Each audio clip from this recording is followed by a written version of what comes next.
I'll say the same thing, experience. It's a long jump from city council to the mayor's office, and I learned that in September of 2006. Very difficult transition. Of course, when I took the office, I thought I was ready for it, but I wasn't. In fact, I don't think anybody is when they take that office. It's a difficult position. But what I've learned over the past 2.5 years is that I've grown into the position, and now I am the experienced candidate that knows the difficulty when you walk into that office every day. You have to tell somebody yes and you have to tell somebody no. You don't have the ability to be on one side of the issue one week and on a different side of the issue the next week. You have to be accountable and you have to stand up. And so that experience that I've gained over the past 2.5 years, I think makes me uniquely qualified. In addition, if you listen closely if you have listened closely and you continue to listen closely, what you'll hear from the other two candidates are essentially attacks on me, as we just heard and continue to hear. But what you don't hear from them, and what I haven't heard, and what I hope this campaign can evolve into, is a discussion about the issues. Even in the opening remarks, Councilman Dowd, when asked the question, what have you done for African American businesses? I didn't hear one answer to that question. I heard 3 criticisms cast my way, but I didn't hear what it was he wants to do, what it was he has done.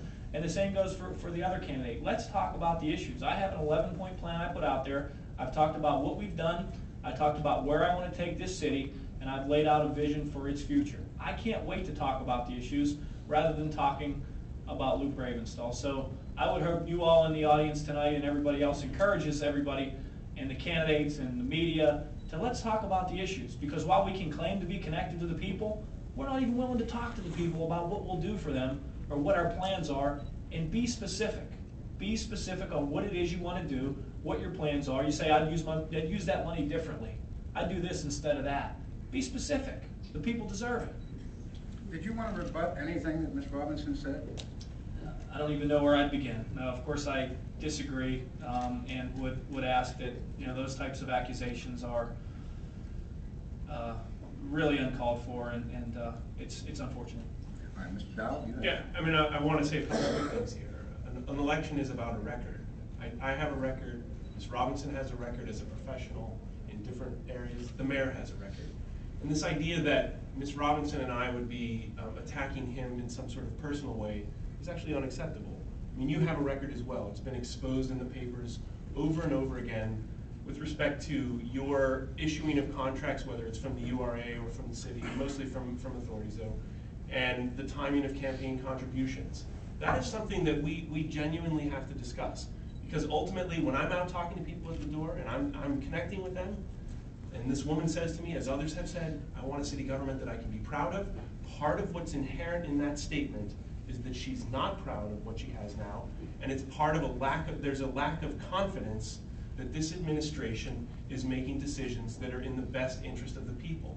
And as for specifics, I've issued platform statements around essentially professionalizing the delivery of city services. They don't get press coverage, but they're out there talking about, essentially creating a city stats program that's designed to measure. You know that. The administration measures, but won't tell you to what standard. Right? They won't tell you what they're going to do. They'll just measure how many murders there are, not how many percentage points they're going to reduce or how many street miles they've paved, but not what streets they're going to pave or how many they're going to do over a 4-year term. They're going to tell you that they're going to put money into an account that will save you money, but they won't tell you how much money. As far as specifics, it's rather interesting that this mayor will say he wants specifics from us, which we have been providing, whereas he's unwilling himself as a mayor, not in a campaign even before that, to provide specifics. So again, back to the point though of the criticism, there is a record, well documented. These are not allegations or accusations. This is a matter of record. It is a fact.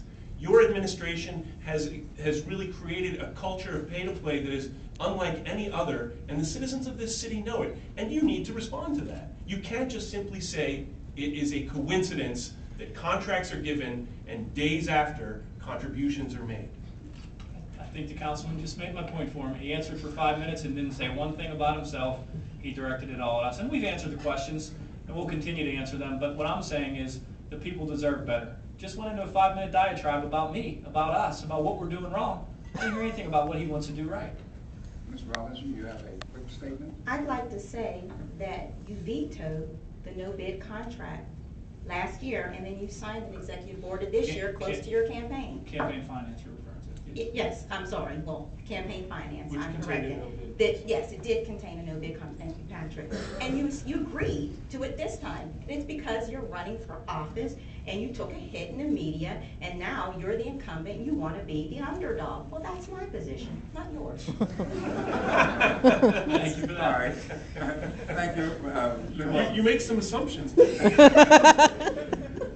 This question goes directly to the mayor, and we'll have your responses as well. Some people have said the mayor does not have a lot of power over the city schools because the superintendent holds this power.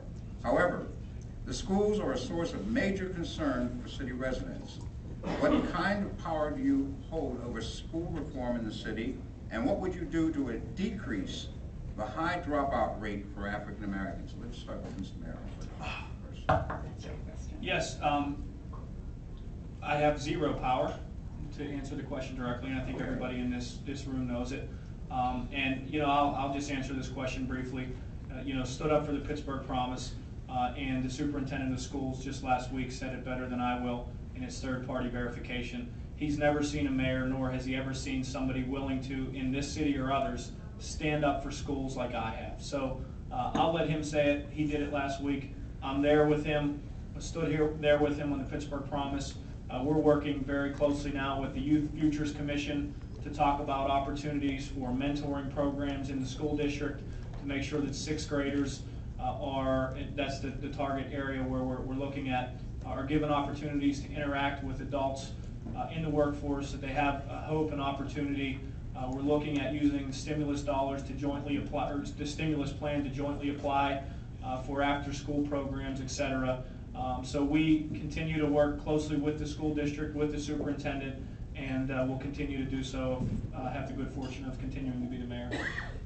Now, The first thing I would say is that I have a very long record, a record I'm proud of.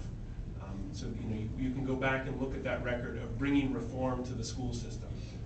It is true that the mayor has no authority directly over the school system, but it is absolutely false to say you have no power, because it is the fundamental, the most important service that a city and a community, let's say a community, can provide to educate its future generations. And the mayor must lead on those questions. And to stand up and to work on things like the promise are very important things to stand up for. But as we've heard today, there are many, many ugly issues inside of education, particularly public education, that we have to address. Dropout rates, truancy rates, the inequitable delivery of quality service across a system. Are we, in other words, making sure that all of our children have equal access to equal quality teaching? Are all the principals performance oriented in their delivery of service in their buildings, etc.?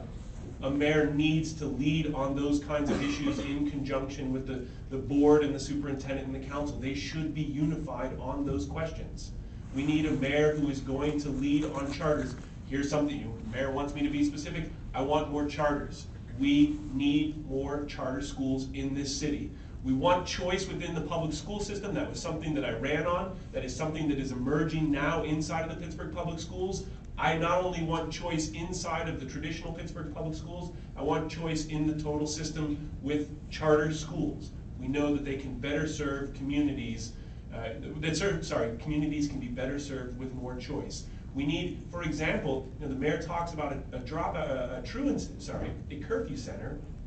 That's a project that should be partnered with the school system. That should not be done just in the dark time hours. Daylight, dark time, truancy, curfew, they're the same thing.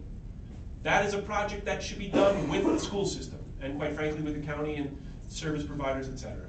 But it should be done in conjunction with the school system.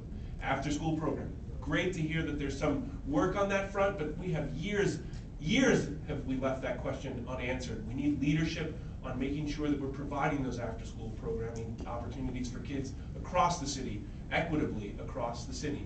Let's talk about equity in the delivery of services to kids in general. The mayor can advocate on this front. We know that it's not equitable. We need that leadership. So, you know, it's easy to stand up and say that we support a project that